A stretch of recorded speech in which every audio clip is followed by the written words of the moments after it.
राज्यात सध्या अनेक ठिकाणी वादळी वाऱ्यासह उन्हाळी पाऊस पडतोय। गेल्या आठवड्यात ज्येष्ठ हवामान तज्ज्ञ डॉक्टर रामचंद्र साबळे यांनी राज्यात पावसाचा अंदाज दिला होता। या आठवड्यातही राज्यात अनेक ठिकाणी चांगल्या पावसाचा अंदाज दिलाय आणि त्याचबद्दल आपण त्यांच्याकडून अधिक माहिती घेणार आहोत। सर नमस्कार, तुमचं सामच्या ॲग्रोमध्ये मनापासून स्वागत। सर, या आठवड्याचं राज्यातलं हवामान नेमकं कसं राहील? येत्या आठवड्यामध्ये मोठ्या प्रमाणात पाण्याची वाफ तयार होऊन महाराष्ट्राच्या दिशेने देखील ढग येतील, कारण नैऋत्येकडनं वाऱ्याची दिशा आहे आणि जे मोठ्या प्रमाणात ढग जमतील त्याच्यापासून महाराष्ट्रामध्ये मोठ्या प्रमाणात पावसाची शक्यता आहे। कारण महाराष्ट्रावरचा हवेचा दाब सध्या 1008 हेक्टोपास्कल जरी असला तरी पुढच्या 4 दिवसात तो 1004 हेक्टोपास्कल होण्याची शक्यता आहे। जेव्हा हवेचा दाब कमी होतो तेव्हा मोठ्या प्रमाणात ढग जमतात, मोठ्या प्रमाणात पाऊस होतो। पावसाला वातावरण अनुकूल बनतंय आणि त्यामुळं महाराष्ट्राच्या शेतीवरती देखील त्याचे चांगले आणि वाईट दोन्ही परिणाम होणार आहेत। वाईट परिणामांच्या दृष्टीने विचार केला तर सध्याला ऊसाची कापणी आणि काढणी ही चालू आहे। कारखान्याला ऊस पाठवणं चालू आहे। त्या कामात व्यत्यय येणं शक्य आहे। ट्रॅक्टरला अगर याला ऊस बाहेर काढणं, शेतामधनं वाहतूक करणं हे कठीण काम होणार आहे। त्यामुळे त्या काढणीवरती परिणाम होईल।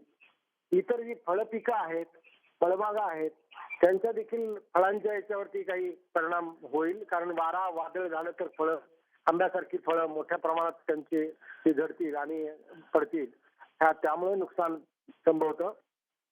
महाराष्ट्रातलं एकूण उत्तर महाराष्ट्र, त्याचबरोबर मध्य महाराष्ट्र आणि मराठवाडा या भागामध्ये मोठ्या प्रमाणात पावसाची शक्यता आहे। या पावसामुळं भाजीपाला आणि इतर पिकं यांची देखील काढणी, जेवढ्या काढणीला आलेली असतील पिकं त्यांची काढणी करून माल बाजारात पाठवणं गरजेचं आहे।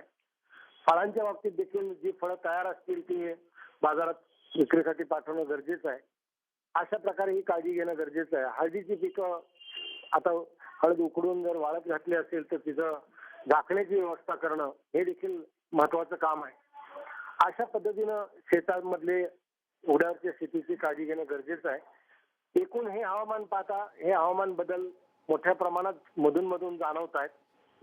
हे हवामान साधारणपणे एक आठवडाभर तरी आणखीन राहील असा अंदाज दिसतोय। त्याला कारण असं की ज्या प्रकारे हे सगळं सिस्टीम तयार होते आणि पुन्हा पाऊस होतोय त्या प्रकारे ही सिस्टीमला अनुकूल हवामान आहे आणि त्यामुळे हा पाऊस एक आठवडाभर मधून जिथं आणखी हवेचा दाब कमी होईल तिथं जास्त पाऊस होईल, जिथं हवेच्या दाबात थोडाफार फरक असेल तिथं त्या प्रमाणातच पाऊस होईल। पण पाऊस हे होणार हे आठवड्यामध्ये वेगवेगळ्या ठिकाणी महाराष्ट्रातल्या हे निश्चित आहे। शेतीच्या दृष्टीने जर विचार केला तर शेतीवरती त्याचे मूलभूत परिणाम मोठ्या प्रमाणात होताना आपल्याला दिसतील आणि शेती क्षेत्र जास्त प्रभावित होऊन शेती क्षेत्राचंच नुकसान मोठ्या प्रमाणात होत आहे।